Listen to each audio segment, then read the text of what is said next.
My name is Elena Marlowe. I'm 26 years old. I never imagined I'd still be in my childhood bedroom at this age, staring at the same glow-in-the-dark stars I stuck to the ceiling when I was 12. Most of my college friends live in bustling apartments downtown, with stories about late-night rooftop parties or chaotic roommates. Some even bought starter homes already. Me? I wake up to the smell of my mother's coffee brewing in the same kitchen I grew up in, and the thud of my father's footsteps down the creaky hallway. After graduation, things were supposed to be different.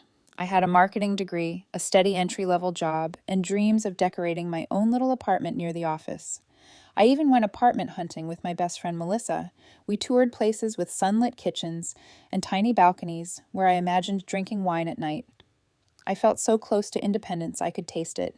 That illusion shattered one Sunday dinner. The kitchen table was set the same as always: mashed potatoes steaming in the chipped white bowl, roast chicken cut into careful slices, and my father's beer sweating rings onto the wood.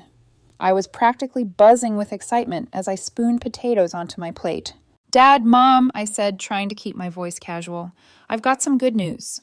I found a great apartment near work. The commute would be so much shorter, and Melissa thinks it's perfect too." The effect was instant. My mother's fork froze midair, her eyes flicking to my father. He had stopped chewing, the muscles in his jaw tightening. The silence stretched too long, and my excitement faltered. Finally, Mom set her fork down and folded her hands, her voice slow, deliberate, as though rehearsed. "Honey, we need to talk about something." My stomach sank. Dad cleared his throat. "You know I hurt my back at the site a few months ago. Workers' comp barely covers half my salary. We're behind on the mortgage." His eyes didn't meet mine. He stared at the chicken like it held the answers. "We hate to ask this, but if you could stay home for a year, help us catch up on bills, just until I'm back full-time." His words were heavy, practiced. Desperation polished smooth. I looked between them, still holding my fork. The smell of rosemary and butter turned sour in my throat. "A year. Just 1 year," they said. I imagined the apartment I had almost signed for, with its narrow hallway lined with mirrors, gone like smoke. My mother reached for my hand, her eyes shining with a mixture of guilt and expectation. "It would mean the world, Elena." A war broke out in my chest, duty against freedom. They had raised me, clothed me, pushed me through college when money was tight. How could I say no now? And yet something about the way they exchanged that secret look unsettled me, like this wasn't sudden at all, but something they'd anticipated. I forced a smile I didn't feel. "Of course, just 1 year." Dad let out a breath too quick, as though relieved before I even finished speaking. Mom squeezed my hand and nodded, her mouth curving into a smile that seemed too practiced, too calm. That night, lying under my faded ceiling stars, I told myself it was temporary. I whispered it like a promise. 1 year. But somewhere deep inside, a cold unease stirred, a voice whispering that 1 year might stretch much longer, and that the look in my parents' eyes wasn't relief alone. It was calculation. 1 year turned into 2 before I even realized what was happening. At first, it was manageable. I only helped with groceries, sometimes slipped cash for the electric bill. By the second year, the help became routine. Suddenly, the water and power were my responsibility. By the end of that same year, I wasn't just contributing, I was covering the mortgage in full. Each month, I watched my entire paycheck vanish into my parents' hands. They always had reasons. The car broke down, the property taxes came due, insurance premiums went up. Their words sounded like emergencies, but their faces often looked almost casual. My father, scribbling on a yellow pad, barely blinking as he asked for more. My mother, sighing with practiced weariness, like she'd been waiting for me to offer before she even spoke. Meanwhile, my older sister Vanessa breezed in on Saturday dinners like a celebrity guest appearance. She lived in a glassy downtown apartment with a skyline view and a wardrobe that practically shouted designer labels. She'd sweep her hair back, smooth her tailored blazer, and smirk at me across the table. "So, baby sis," she would start, swirling her wine glass, as though she were in a courtroom instead of our cramped dining room. "Anyone special in your life these days?" I'd keep my eyes on my plate. "Not right now." "Well, it must be tough. I mean, where would you bring a guy? Your childhood bedroom?" She'd laugh, loud and polished. The worst part wasn't her cruelty. It was my parents' laughter blending with hers. Mom covering her smile with a napkin, Dad chuckling low like he couldn't help himself. Their token protests, "Oh, Vanessa, stop teasing your sister," were soft, insincere, almost affectionate, as though humiliating me was part of our family's entertainment. Each time, the shame sank deeper. I'd feel my ears burning, my fork shaking slightly in my hand. In those moments, I wasn't a grown woman with a career. I was 12 again, powerless, the punchline of someone else's joke. I began saving in secret. At first, it was just a sliver, $50 here, $100 there, funneled into an account my parents didn't know about. I treated it like contraband, sneaking deposits as if I were committing a crime. I checked that balance like it was a fragile ember of hope. Slowly, over the years, it grew to almost $8,000. It wasn't much, but it was mine, the only thing in my life I controlled. Of course, I had to hide it well. If my parents discovered the account, they'd find an emergency requiring every penny. I learned to nod whenever my mother grimaced at my occasional clothing purchase, or when Dad asked pointedly why I needed to eat lunch out at work instead of bringing food from home. On the outside, I was the dutiful daughter, but in my chest, resentment burned hotter each day. I began noticing little things I had ignored before. The way Mom's eyes flickered when I asked about money, the quick, subtle smile on Vanessa's lips whenever Dad announced I was covering this month's big expense, the way their house never truly reflected struggling. A new rug here, a fancy coffee machine there, small luxuries that didn't match the sob story. At night, lying awake, I asked myself the questions I didn't dare voice. If they were really drowning in debt, how did Vanessa always look so polished? Why did Dad never consider downsizing, or Mom picking up weekend shifts?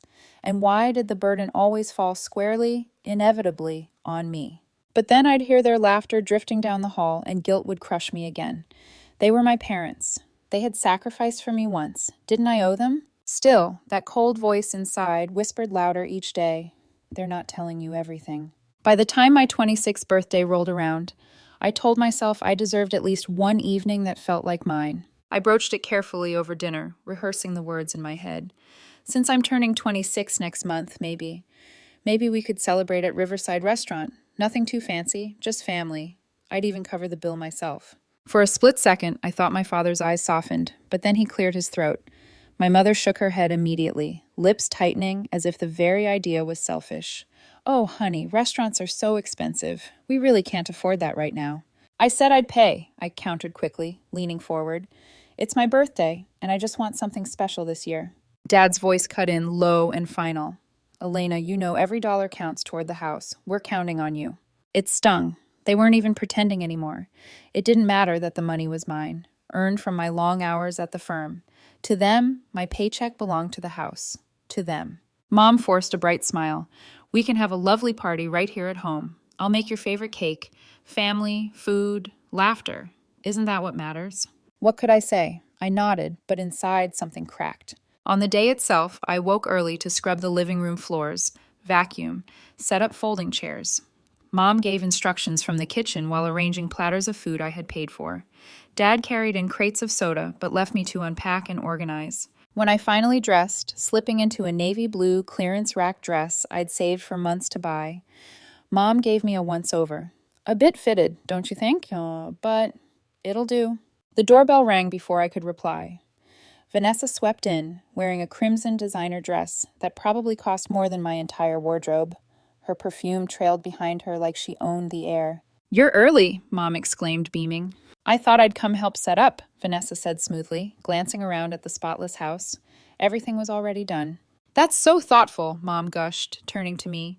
"See, Elena, your sister came early to help."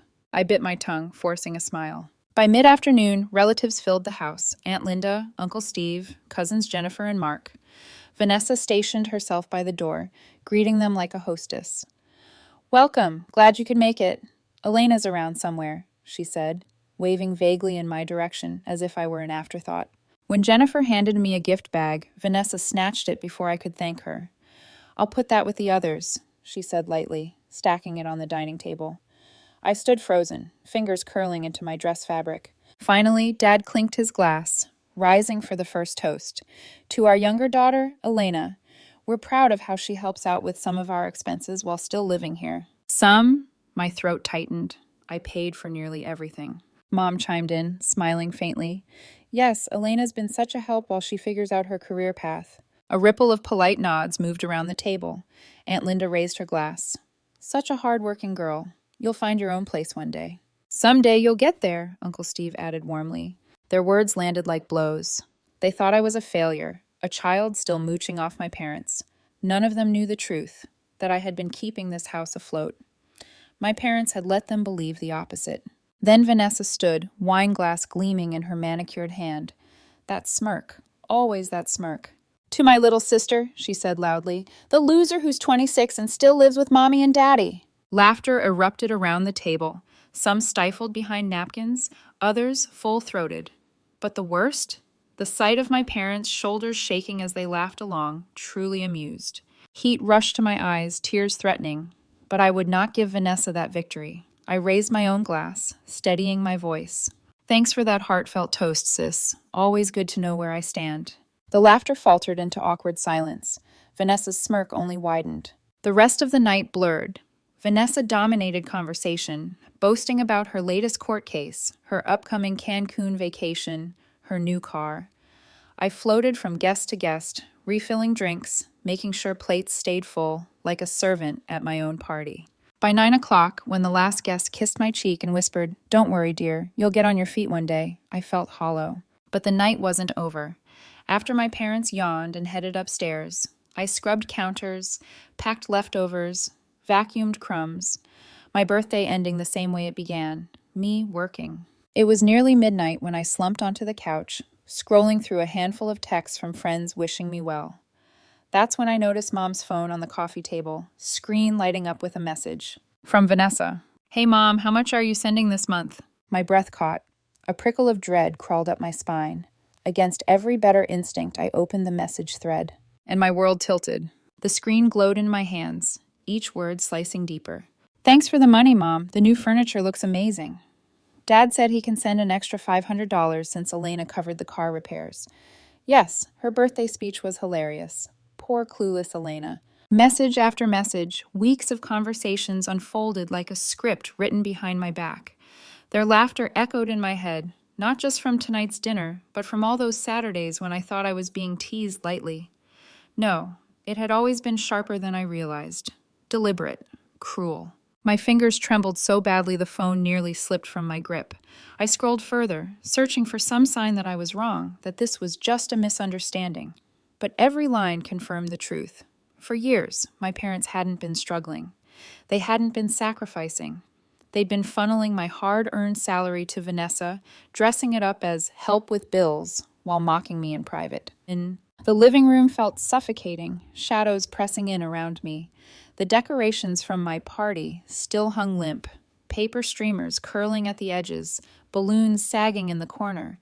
They looked pathetic now, grotesque even, because I knew whose money had paid for every piece. I pressed the phone to my chest, gasping, a sob clawing its way out.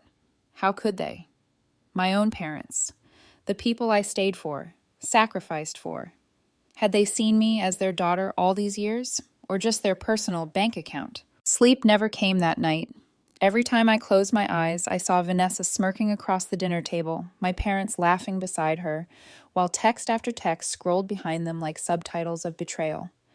By 4 a.m., I sat on the edge of my bed, suitcase pulled from the closet, my body moving before my mind could catch up. I started packing. My hands shook as I folded clothes into neat piles, pausing every so often to stare at something ridiculous.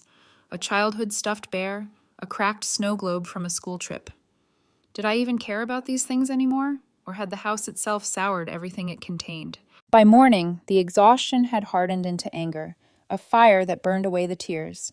I picked up my phone and sent a message to the only person I trusted. Can I crash at your place for a few days? Emergency. Melissa replied within seconds. Of course, everything okay? Not really. I'll explain when I see you. Thank you. At breakfast, I played my part. I stirred sugar into my coffee, nodded along as Mom asked about work, pretended not to notice how she avoided her phone on the counter. When their car pulled out of the driveway, I sprang into action. I called the office, requested 3 personal days, and returned to packing with a strange calm. Turns out, when you've lived frugally, You don't own much. Most of my life fit into 2 suitcases and a box of documents. Around 11, Melissa pulled up in her SUV. Her eyes widened when she saw the pile by the door.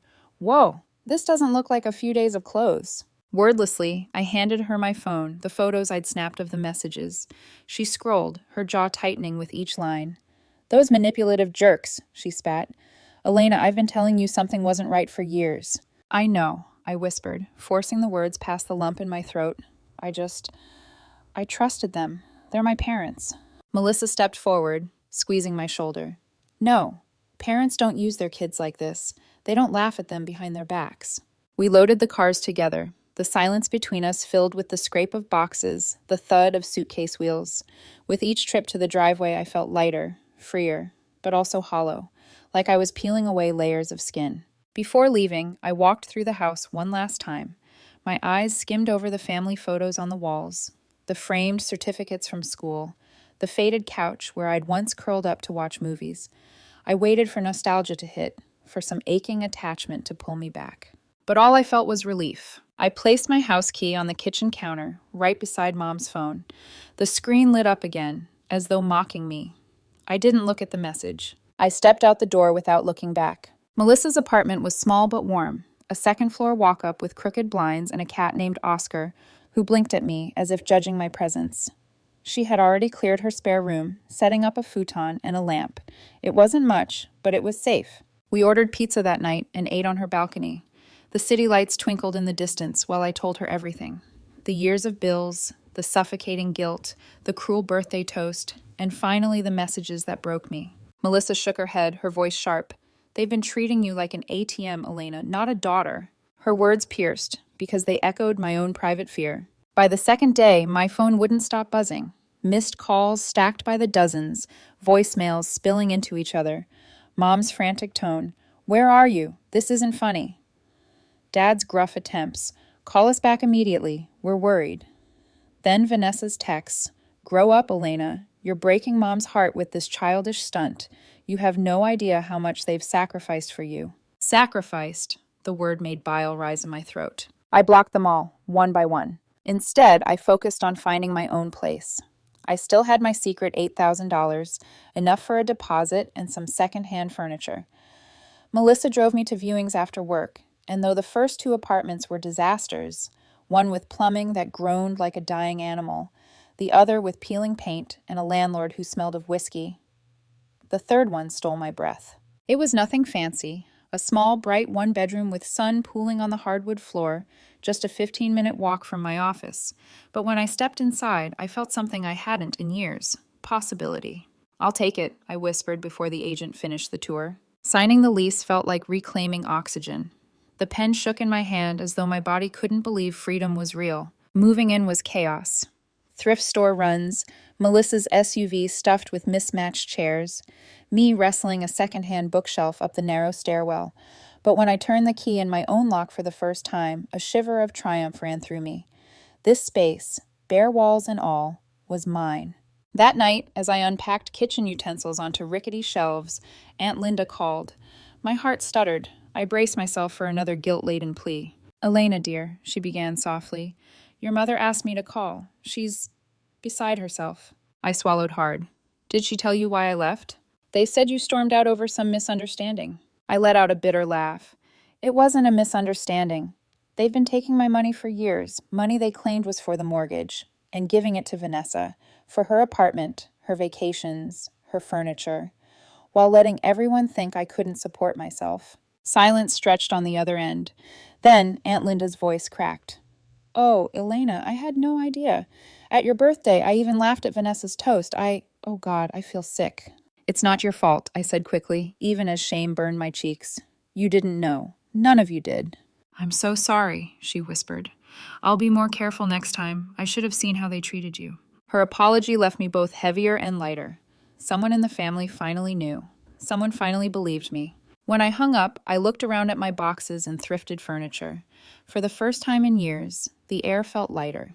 No one could tell me what to buy, what to sacrifice, or laugh behind my back while pocketing my work. Still, loneliness sat beside me on the futon, whispering doubts. Was I heartless for cutting my parents off? Was I selfish for ignoring their calls? I pressed my hand against the window, feeling the cool glass. Out there, my family was unraveling without me. I could almost hear Vanessa's sharp voice, Mom's wails, Dad's simmering anger. And yet, for the first time, I had peace. Everything here, the bills, the keys, even the ugly thrift store lamp, belonged to me. And no one could take it away. It had been a week of silence since Aunt Linda's call, a week of learning the rhythms of living alone, cooking for one, walking to work without detouring home to drop off envelopes of cash, reading in bed without Mom's voice yelling down the hall for help with chores. I was almost beginning to believe the storm had passed. Then the receptionist buzzed my office phone. "Elena, your family is here in the lobby." My blood ran cold. Through the glass wall, I saw them. Mom, tear-streaked but theatrical. Dad, jaw clenched, hands shoved into his jacket pockets. Vanessa, tapping her manicured nail against her phone with an expression of pure impatience. My coworkers were already whispering, curious glances darting toward me. I forced my voice steady. "Tell them I'll meet them across the street at the cafe. 5 minutes." At the cafe, they were already seated when I slid into the chair opposite. I set my bag beside me, spine straight. "You have 15 minutes, then I'm going back to work." Mom lunged first, voice trembling. "Elena, how could you vanish like that? We were sick with worry." I cut her off. "No, you were worried about bills, not me." Her face crumpled, but I didn't let it sway me. "I saw the messages, Mom. All of them. You giving my money to Vanessa, mocking me, calling me clueless. Do you even realize what that did to me?" Dad's eyes dropped to the tabletop. Vanessa's smirk faltered. "Those messages were private," Mom whispered. "So was my paycheck," I snapped. "You said you needed it for the mortgage, for bills. And all along, it was buying Vanessa's vacations and furniture."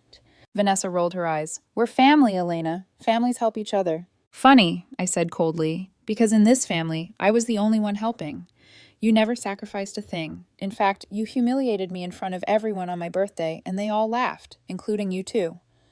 My eyes drilled into my parents. Dad finally looked up, his voice strained. "We made mistakes, but we need you, Elena. The mortgage is due next week, without your help." And there it was, the truth. Not love, not reconciliation, just desperation. I leaned forward, voice sharp as glass. "You don't miss me. You miss your ATM." They exchanged a guilty glance. The silence answer enough. I pulled my hand back when Mom tried to reach across the table. "You raised me, yes. You put me through college, and I've repaid that 100 times over these past 4 years. I don't owe you my future." Vanessa's lips curled. "So you're just cutting us off? Leaving us to drown?" I met her glare with calm fury. "Welcome to adulthood, Vanessa. We all pay our own bills. Try it sometime." I stood, slipping my bag over my shoulder. "My 15 minutes are up. Don't follow me. Don't show up at my work again. If you want a relationship with me in the future, it will be on my terms. Until then, leave me alone." Mom's hand trembled on her coffee cup. Dad slumped back. Vanessa scowled, muttering something under her breath. But none of them stopped me as I walked out the door. The weeks after weren't easy. They tried calling from different numbers, sending relatives as messengers. Aunt Linda was the only one who sided with me. She brought a potted plant for my new apartment, her eyes soft with guilt. "I told your mother she was wrong. She has to own up to this." For the first time, someone in my family saw me, not as a failure, not as a wallet, but as a person. 6 months later, my life looked unrecognizable. My little one-bedroom wasn't glamorous, but it was mine. I joined a book club, signed up for painting classes, even started seeing Ryan from the design department. My money finally went toward my future, not Vanessa's rent or my parents' lies. Some nights, I stood on my balcony, the city lights stretching before me. My furniture was secondhand, my walls still mostly bare, but the air was light. Melissa raised her wine glass one evening at dinner. "To freedom." I clinked mine against hers. "To freedom." In the quiet afterward, I thought about something my therapist had told me. Sometimes the kindest thing you can do for toxic family is stop enabling them. Maybe one day my parents and I could rebuild something healthier. Maybe not. But for now, I was finally free of their control. And for the first time in years, the future felt like it belonged to me.